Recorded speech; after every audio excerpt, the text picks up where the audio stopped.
بیا وطن د پرمخ تګ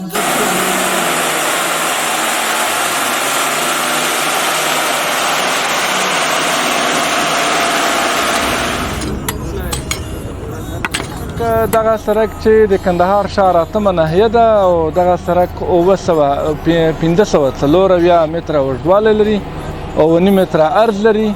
او د دغه پروژې تقریبا یوه میاشت یا 15 ورځې کېږي چې شروع شوې ده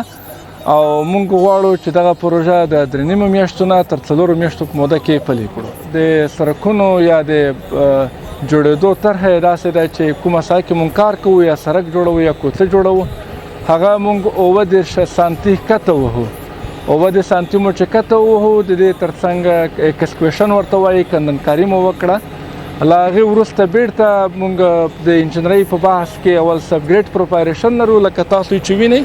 د اوس موږ دا ساحه سبګریډ پروپایریشن ته آماده کړې ده چې کله سبګریډ پروپایریشن خلاص شي د دې په سر باندې یو رقم مواد د انجنیرۍ د لحاظه سبیس مواد چې دا لویږي هغه هم کمپکشن کېږي. طرحه یې دا ده چې دا تقریبا که د خلک یا د سیمې خلک فکر ورسره وکړي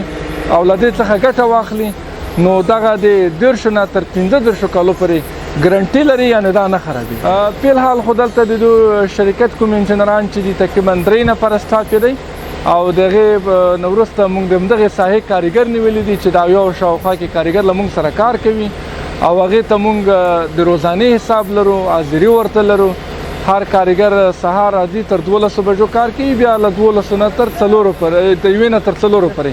دا ښه دوامداره کار دی وروره میاشتانه کار دی. د کندهار د ښاروالۍ څخه موږ بیخي ډېره مننه کوو چې زموږ دپاره د کار زمینه برابره کړې ده. نو موږ هم د دغه کار څخه خوشحاله یو هم دا سړک باندې موږ خوشحاله یو چې راته جوړ شي او بل هغه خو لا پرېږده په دغه غریبانو باندې موږ خوشحاله یو چې دا زموږ د کلي د وطن د مالیې خلک دي یو غریبي او مزرې پر کېږي هم دی مل ورسره پاک غني سبحان دی.